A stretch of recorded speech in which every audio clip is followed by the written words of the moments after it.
Hello friends, welcome to CPC academy. CPC academy में आपका हार्दिक स्वागत है। तो फ्रेंड्स, आज हम करने वाले हैं कंप्लीट पॉलिटी की एमसीक्यू की सीरीज़। इसका जो ये होगा ये क्लास फर्स्ट होगा और इसमें हम सीखेंगे, हम चैप्टर वाइज इस एमसीक्यू को लेके चल रहे हैं। मतलब एमसीक्यू पर आधारित जो होगी ये सीरीज़ है और चैप्टर वाइज होगी। सबसे बड़ी इसमें बेस्ट चीज़ क्या है कि ये चैप्टर वाइज है। चैप्टर वाइज जिसमें हम आज जो है 2 चैप्टर कवर करेंगे। जितने भी आप तक अभी तक किसी भी एग्ज़ाम में क्वेश्चन जो पुटअप हुए हैं उन क्वेश्चन को क्या करेंगे, हम उनका डिस्कस करेंगे आज। तो अगर आपको अभी तक आपने हमारा channel competition paper cracker subscribe नहीं किया है तो प्लीज़ हमारे चैनल को सब्सक्राइब कीजिएगा और बेल आइकन का बटन ज़रूर दबाइए, जिससे कि आने वाली लेटेस्ट वीडियो आपको सबसे पहले मिले और आप उसका बेहतरीन तरीके से लाभ उठा पाएँ। तो लास्ट में हमें बताना है कि आपको वीडियो कैसी लगी। तो बिना टाइम वेस्ट किए हम सीधे क्वेश्चन में चलते हैं। तो हमारा फर्स्ट क्वेश्चन में चलेंगे। तो हमारा फर्स्ट क्वेश्चन है कि निम्नलिखित में से किस अधिनियम में कोलकाता में सर्वोच्च न्यायालय की स्थापना का प्रावधान किया गया था। मतलब किस अधिनियम में, किस अधिनियम में कोलकाता में सर्वोच्च न्यायालय की स्थापना की गई। तो इस क्वेश्चन का आंसर है रेगुलेटिंग एक्ट 1773। कौन सा आंसर है? चारों ऑप्शन में रेगुलेटिंग एक्ट 1773 में इसका आंसर होगा। कौन सा आंसर है इसका? ए इसका आंसर होगा, क्योंकि 1773 में रेगुलेटिंग एक्ट के अंतर्गत, मतलब 1773 के रेगुलेटिंग एक्ट के अंतर्गत कोलकाता में सर्वोच्च न्यायालय की स्थापना की गई थी। और लेकिन ये स्थापना की गई थी, ये 74 में की गई थी, लेकिन रेगुलेटिंग एक्ट के अंतर्गत की गई थी। किस एक्ट के अंतर्गत की गई थी? रेगुलेटिंग एक्ट के अंतर्गत की गई थी। और उस टाइम जब कोलकाता में सर्वोच्च न्यायालय की स्थापना हुई तो एक इसके जो न्यायाधीश बनाए गए थे वो थे सर एलिजा इम्पे। कौन थे? Sir Elijah Impey. जो सर एलिजा इम्पे थे, ये जो बनाए गए थे कोलकाता के सर्वोच्च न्यायाधीश बनाए गए थे सबसे पहले। तो नेक्स्ट क्वेश्चन पे चलेंगे। नेक्स्ट क्वेश्चन है कि किस अधिनियम में भारतवासियों को अपने देश के प्रशासन में कुछ हिस्सा लेना संभव बनाया। 1833 का चार्टर एक्ट, 1813 का charter act, government of India act 1858, Indian counselling act 1861। तो इस क्वेश्चन का जो आंसर होगा कि भारतवासियों को अपने देश के प्रशासन में कुछ हिस्सा लेना संभव बनाया, वो होगा 1833 का चार्टर एक्ट। क्या होगा? ऑप्शन नंबर ए कि भारतवासियों को अपने देश में प्रशासन में कुछ हिस्सा लेना संभव बनाया था 1833 के चार्टर एक्ट में। 1833 के चार्टर एक्ट में जो सबसे महत्वपूर्ण धारा थी वो धारा थी 87। कौन सी धारा थी? 87 थी। और उसमें कहा गया था कि किसी भी भारतीय अथवा क्राउन की जो देशिज प्रथा को अपने धर्म, जन्म स्थान और वंश व कलर के आधार पर क्या नहीं ले सकते आप, जो भी कंपनी होगी उसके अधीन क्या नहीं ले सकते, सेवा योग्य नहीं माना जाएगा। लेकिन एक राजनीतिक आंदोलन हुआ 1833 में, जिसमें ये कहा गया कि भारतवासियों को अपने देश के प्रशासन में कुछ हिस्सा लेना संभव बनाया। तो किस आर्टिकल के अंतर्गत बनाया था? किस एक्ट के अंतर्गत? 1833 के चार्टर एक्ट के अंतर्गत बनाया था। नेक्स्ट क्वेश्चन पे चलेंगे। नेक्स्ट क्वेश्चन है केंद्र में द्वैध शासन किस अधिनियम के अंतर्गत स्थापित किया गया। ऑप्शन नंबर 1 1909 के अधिनियम, ऑप्शन नंबर 2 भारत सरकार के अधिनियम 1919, भारत सरकार का अधिनियम 1935 और भारत सरकार अधिनियम 1947। तो केंद्र में द्वैध शासन मतलब 2 शासन जो हैं किस अधिनियम के अंतर्गत क्या थे, स्थापित किए गए थे। तो अगर मैं स्थापित की बात करूं कि द्वैध शासन स्थापित कब हुए थे, तो 1919 के अंतर्गत तो स्थापित हुए थे। मतलब इनकी जो स्थापित हुए थे ये हुए थे 1919 के अंतर्गत। लेकिन इनको जो द्वैध शासन को किया गया था, समाप्त किया गया था, स्थगित किया गया था, तो इन्हें समाप्त किया गया था भारत सरकार अधिनियम 1935 के द्वारा। तो ध्यान रखना है, द्वैध शासन 1919 के अंतर्गत क्या थे, स्थापित हुए और 1935 के अंतर्गत क्या हुए, समाप्त हुए। नेक्स्ट क्वेश्चन है कि भारत का संघीय न्यायालय निम्नलिखित में से किस वर्ष स्थापित किया गया। भारत का संघीय न्यायालय निम्नलिखित में से किस वर्ष स्थापित किया गया। तो ऑप्शन दिए हैं 1935, 1937, 1946, 1947। तो भारत का जो संघीय न्यायालय है वो 1 अक्टूबर 1937 को, कौन से 37 को, 1 अक्टूबर 1937 को इसकी स्थापना हुई थी। तो भारतीय संघीय न्यायालय किस में स्थापित हुए, 1 अक्टूबर 1937 को। लेकिन ये पूछ रहे किस अधिनियम के अंतर्गत हुई थी। तो 1935 के अधिनियम के अंतर्गत जो थी भारत में संघीय न्यायालय की स्थापना हुई थी। और कोलकाता में उच्चतम न्यायालय की स्थापना कब हुई कोलकाता में, तो ये हुई 1774 में हुई थी, 1773 के रेगुलेटिंग एक्ट के अंतर्गत। नेक्स्ट क्वेश्चन पे चलेंगे। तो नेक्स्ट क्वेश्चन पे अगर हम चलेंगे तो नेक्स्ट क्वेश्चन है कि निम्नलिखित में से किस अधिनियम के अंतर्गत भारतीय विधान परिषद को बजट पर बहस करने की शक्ति प्राप्त हुई। ऑप्शन नंबर 1 भारतीय परिषद अधिनियम 1861, ऑप्शन नंबर 2 भारतीय परिषद अधिनियम 1892, ऑप्शन नंबर 3 भारतीय परिषद अधिनियम 1919, नंबर 4 शासन अधिनियम 1919। तो अगर मैं बात करूं कि बजट पर बहस करने की जो शक्ति प्राप्त हुई थी किसको, भारतीय विधान परिषद को, ये हुई थी किसमें, 1800 भारतीय विधान परिषद 1892 के अंतर्गत क्या थी, बजट पर बहस करने की प्राप्ति। मतलब आप 6 दिन पूर्व क्या हो सकते हो, आपको बजट प्राप्त करने की या बजट पर बहस करने की प्राप्त हुई, क्या थी, आपको प्राप्ति हुई 1892 में। किससे, जो इसमें अंग्रेज थे उनसे। लेकिन आपको अगर कोई प्रश्न पूछने का अधिकार है तो आप जो अगर बहस करना चाहते हो तो वो क्या देगी, 6 दिन पूर्व पहले क्या देना पड़ेगा, नोटिस देना पड़ेगा। लेकिन आपको उस टाइम भी पूरक प्रश्न का पूछने का अधिकार नहीं था। मतलब आप प्रश्न पूछ सकते थे अंग्रेजों से, लेकिन आपको उस टाइम दोबारा, मतलब अगर उन्होंने जो आंसर दिया उस पर क्या नहीं कर सकते थे, आप पूरक प्रश्न पूछने का अधिकार नहीं था। नेक्स्ट क्वेश्चन है, केंद्र में कौन सा एक्ट द्विसदनीय विधायिका लाया था। कौन सा एक्ट ऐसा था जो द्विसदनीय विधायिका लाया था, तो ये है 1919। तो मैंने बताया था कि 1919 में द्विसदनीय विधायिका लाई गई और 1935 में द्विसदनीय विधायिका को क्या करा गया था, समाप्त करा गया था। ध्यान रखना है, द्विसदनीय विधायिका 1919 में लाई गई और 1935 में क्या था, द्विसदनीय विधायिका को क्या किया गया, समाप्त किया गया। नेक्स्ट क्वेश्चन है, राष्ट्रपति को अध्यादेश निर्गत करने की शक्ति प्रेरित है। तो किस अधिनियम के अंतर्गत राष्ट्रपति अध्यादेश जारी कर सकता है। भारत सरकार अधिनियम 1919, भारत सरकार अधिनियम 1935, भारत सरकार अधिनियम 1916, भारत सरकार अधिनियम 1947। तो राष्ट्रपति जो राष्ट्रपति अध्यादेश जारी करता है किस आर्टिकल के अंतर्गत करता है, 123वें आर्टिकल के अंतर्गत करता है। तो ये जो अधिकार था राष्ट्रपति को अध्यादेश जारी करने का अधिकार, ये लिया गया है भारत सरकार अधिनियम 1935 के अंतर्गत। किसके अंतर्गत, भारत सरकार अधिनियम 1935 के अंतर्गत। लेकिन अब हमारे कॉन्स्टिट्यूशन में किस आर्टिकल के अंतर्गत है अध्यादेश जारी करने का राष्ट्रपति को अधिकार, तो आर्टिकल 123 के अंतर्गत क्या है, भारत के राष्ट्रपति को अध्यादेश जारी करने का अधिकार।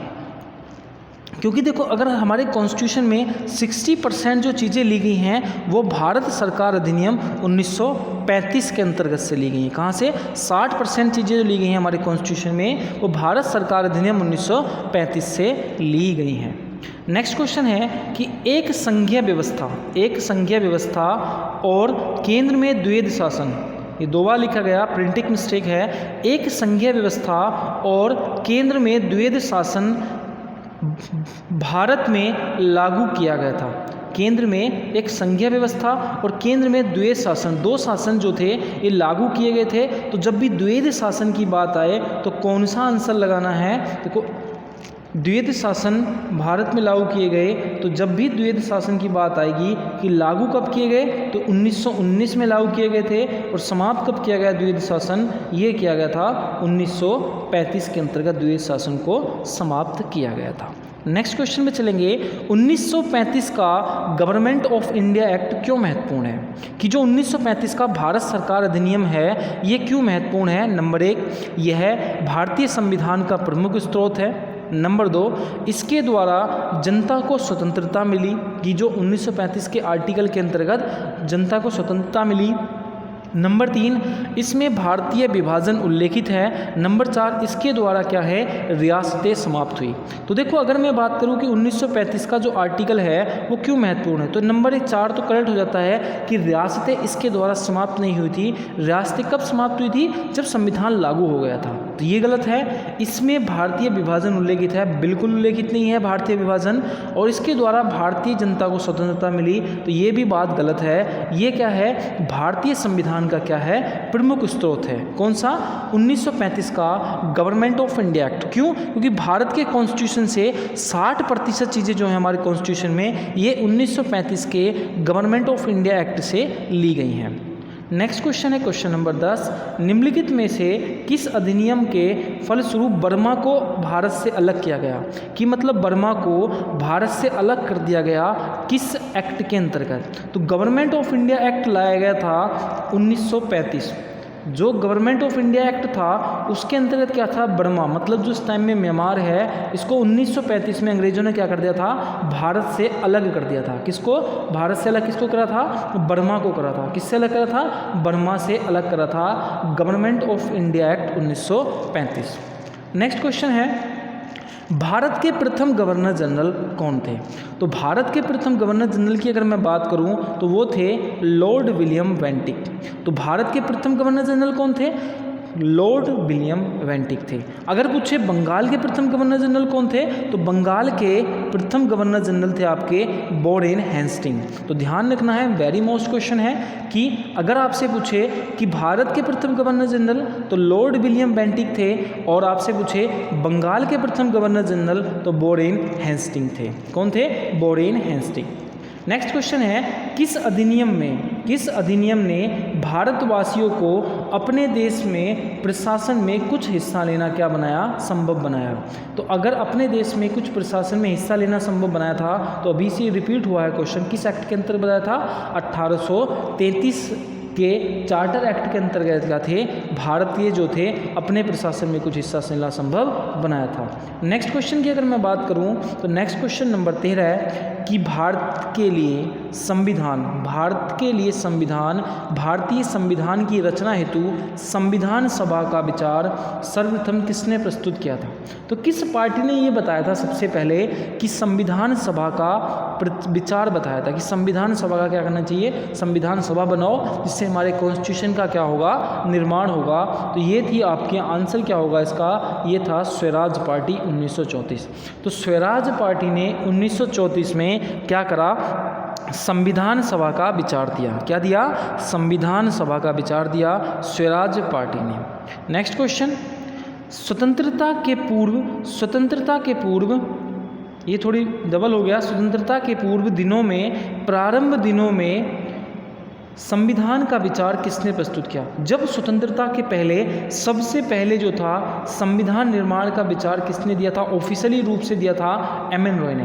वैसे तो सबसे पहले महात्मा गांधी ने कहा था कि भारत का संविधान बनना चाहिए 1922 में, कि भारत का संविधान बनना चाहिए भारत के लोगों द्वारा। लेकिन सबसे पहले अगर मैं ऑफिशियली की बात करूं, ऑफिशियली तो एम.एन. रॉय ने संविधान निर्माण के विचार को प्रस्तुत किया था कि हमारा भी क्या होना चाहिए, कॉन्स्टिट्यूशन होना चाहिए। नेक्स्ट क्वेश्चन पे चलेंगे। नेक्स्ट क्वेश्चन है कि एक निर्वाचित संविधान सभा द्वारा भारत के संविधान के लिए निर्माण करने का प्रस्ताव किसने दिया था। तो किसने दिया था, क्रिप्स मिशन ने दिया था। किसने दिया था, क्रिप्स मिशन ने दिया था कि एक निर्वाचित संविधान सभा द्वारा भारत का संविधान, कि भारत के संविधान का निर्माण का जो प्रस्ताव दिया था क्रिप्स मिशन ने दिया था 1942 में दिया था। तो क्रिप्स मिशन आया था 1942 में, जिन्होंने क्या कहा कि भारत के संविधान के निर्माण में उन्होंने क्या लगाई, मोहर लगाई। अब क्रिप्स मिशन में पूछ रहा है, ये कह रहा है इन व्यक्तियों में से कैबिनेट मिशन में कौन सदस्य नहीं था। तो पैथिक लॉरेंस थे कैबिनेट मिशन के सदस्य 1946 में जो आया था। स्टेफन किप्स थे, एबी एग्जेलेंडर थे, बट विलियम वुड नहीं थे। जो कैबिनेट मिशन आया था 1946 में, उसमें 3 सदस्य थे, पैथिक लॉरेंस, स्टेफन किप्स और एबी एग्जेलेंडर, बट विलियम वुड जो थे आपके इस आंसर क्या हो जाएगा, ये इसका आंसर हो जाएगा option number A. Next question, Bharat के संविधान को 1946 के कैबिनेट मिशन योजना के तहत, भारत के संविधान को 1946 के कैबिनेट मिशन योजना के तहत गठित एक संविधान सभा द्वारा तैयार किया गया। इस संविधान सभा में कितनी समितियों ने भाग लिया था? तो कितनी समितियों ने भाग लिया था ये पूछ रहा है। तो जब संविधान सभा बना था तो उसमें कितनी समितियां थी? तो उसमें 13 समितियों ने भाग लिया था। कितनी समितियां थी? 13 समितियों ने भाग लिया था। किसमें? जब संविधान सभा में तैयार की गई कितनी समितियां थी? तो 13 समितियां थी।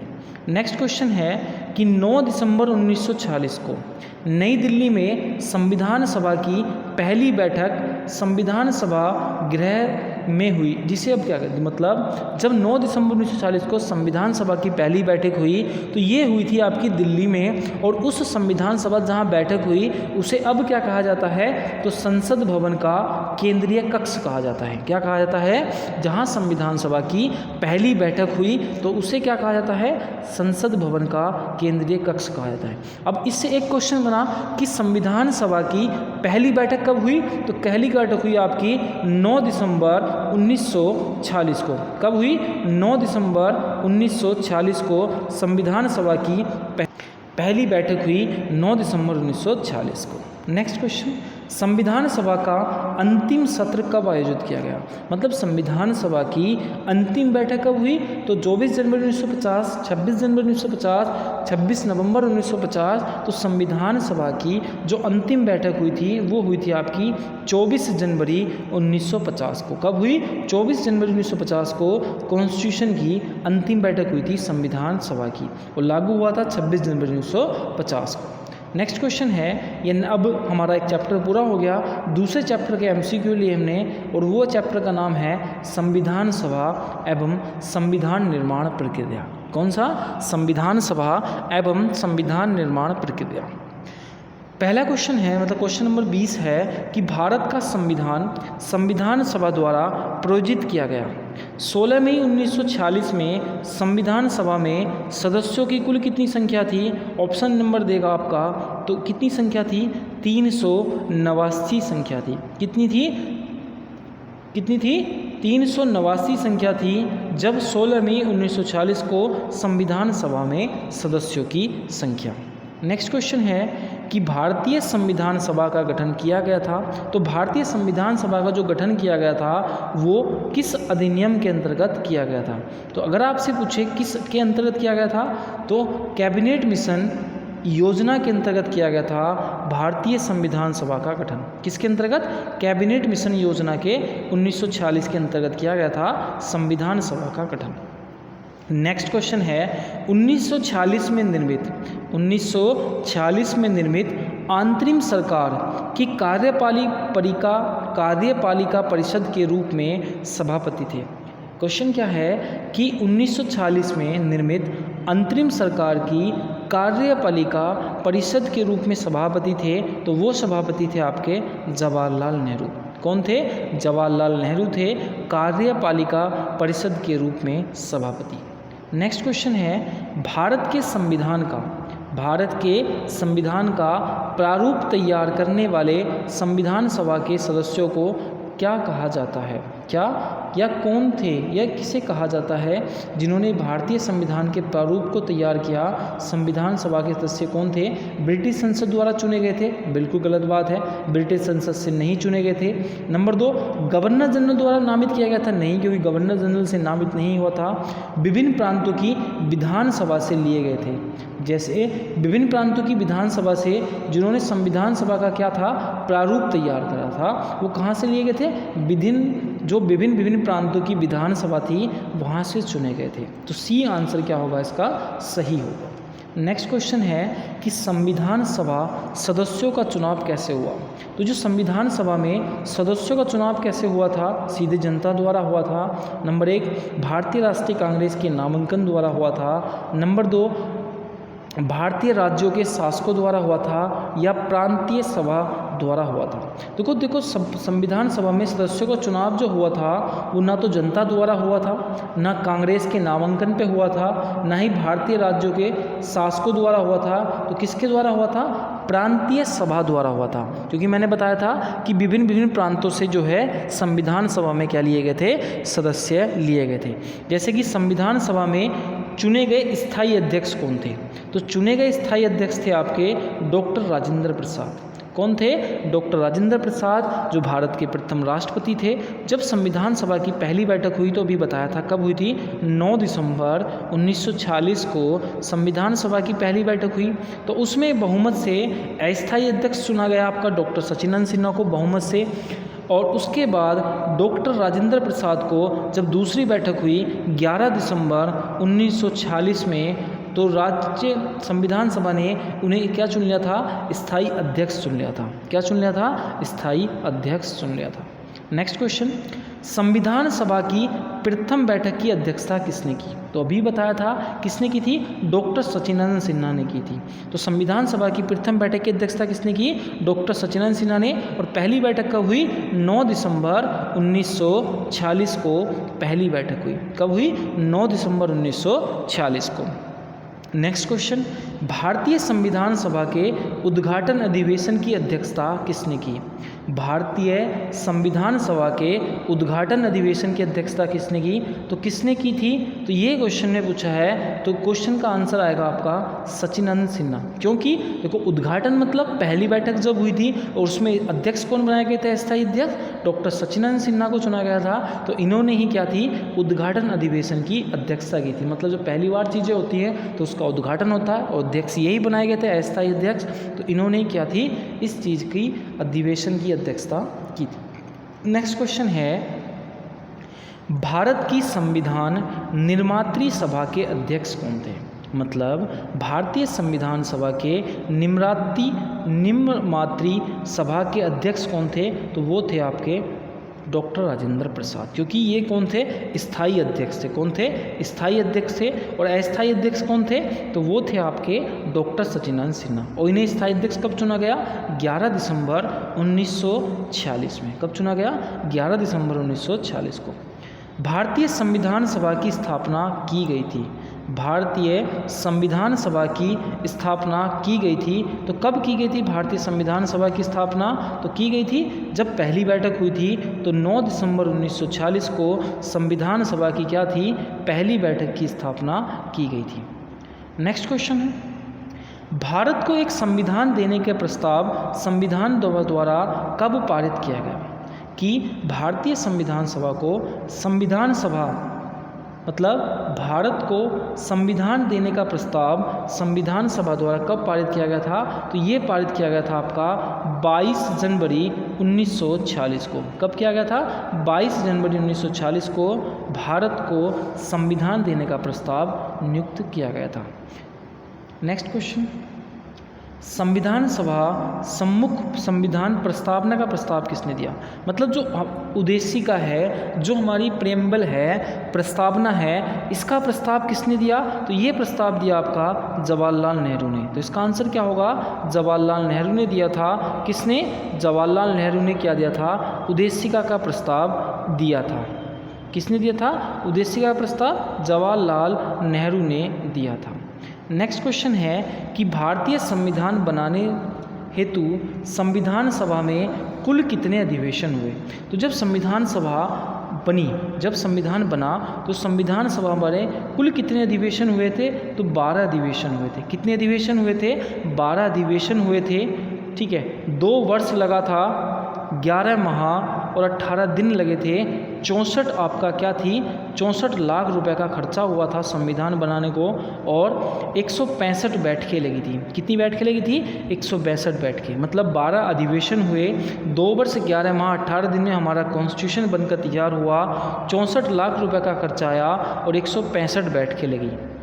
नेक्स्ट क्वेश्चन है, भारत की संविधान सभा की अंतिम बैठक को सही बताएं। कब हुई थी भारतीय संविधान सभा की अंतिम बैठक? 26 नवंबर 1950, 5 दिसंबर 1939 या 24 जनवरी 1950?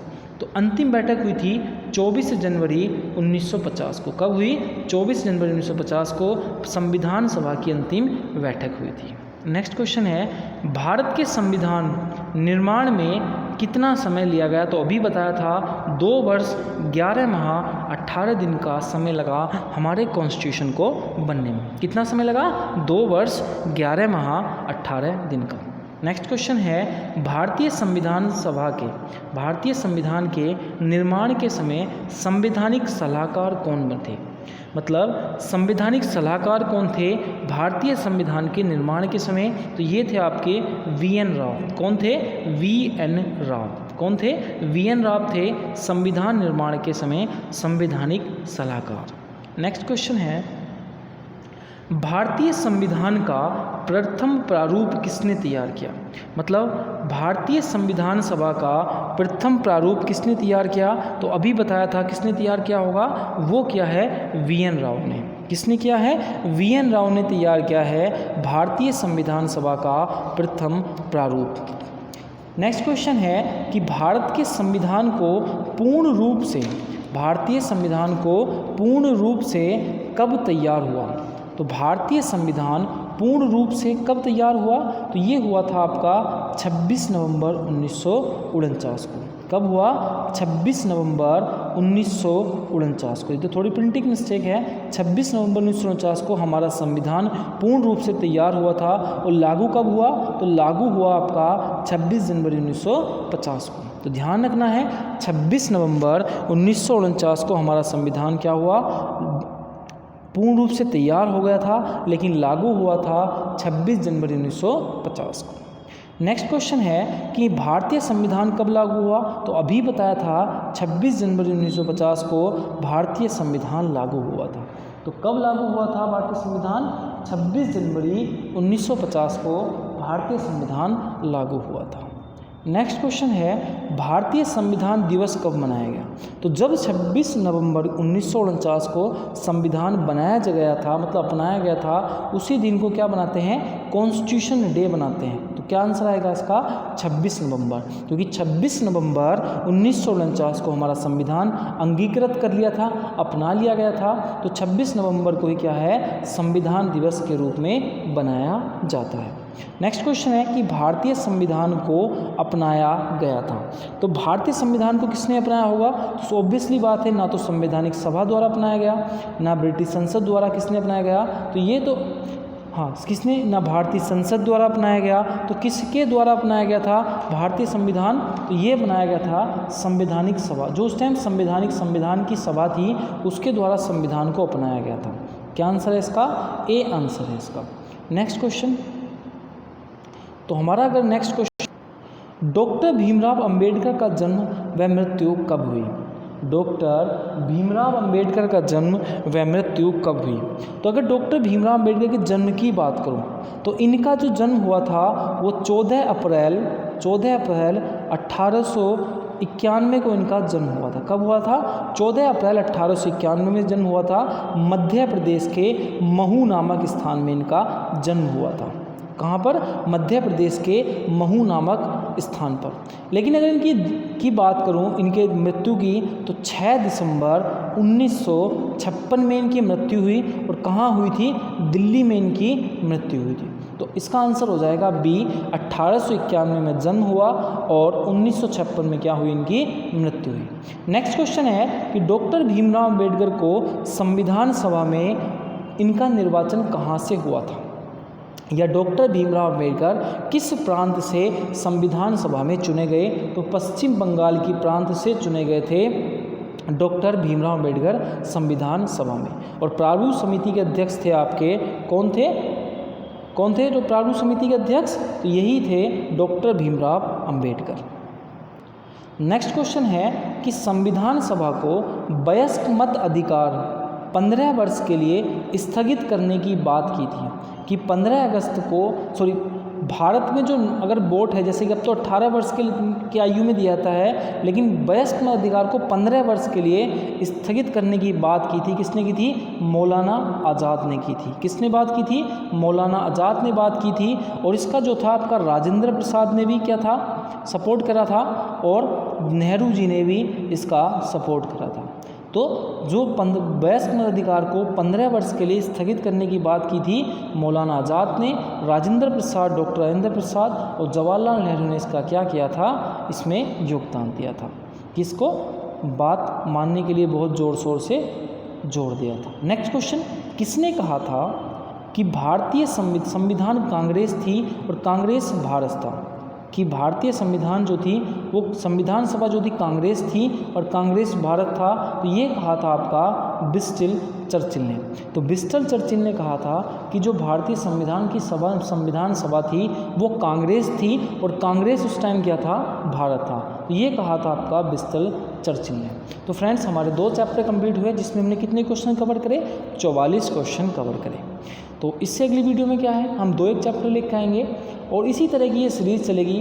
तो आपको ये सीरीज़ कैसी लगी हमें कमेंट बॉक्स में ज़रूर बताना है। और चैनल को अगर आपने अभी तक लाइक नहीं किया है तो लाइक कीजिए, सब्सक्राइब नहीं किया है तो सब्सक्राइब कीजिए और बेल आइकन का बटन ज़रूर दबाइए, जिससे कि आने वाली लेटेस्ट वीडियो आपको सबसे पहले मिले और आप उसका एग्ज़ाम में बेहतरीन तरीके से लाभ उठा पाएँ। और देखो, ये जो सीरीज़ है, ये सीरीज़ अगर पॉलिटी पे है तो आपको किसी भी एग्ज़ाम को क्या करेगी? हिट करेगी। चाहे आपका कोई भी एग्ज़ाम हो, यूपी का एग्ज़ाम हो, एसएससी का एग्ज़ाम हो, स्टेट का एग्ज़ाम हो, किसी सेंट्रल का एग्ज़ाम हो, सबके लिए क्या है? सबके लिए महत्वपूर्ण है। और ये गारंटी है क्योंकि ये मैं सारे क्वेश्चन जो एमसीक्यू के लेके आया हूँ वो सारे क्वेश्चन लेके आया हूँ कि मतलब जिस एग्ज़ाम में क्वेश्चन पूछे गए हैं, चाहे वो ज़्यादा बार पूछे गए हैं तो ज़्यादा क्वेश्चन नहीं लेके आया, मतलब जैसे कि 5-6 क्वेश्चन हर एग्ज़ाम में अलग अलग एक ही क्वेश्चन पूछ रखा है तो मैंने एक ही क्वेश्चन बनाया है। ठीक है, तो इसी के साथ मैं आपसे क्या लेता हूँ? विदा लेता हूँ। जय हिंद, जय भारत।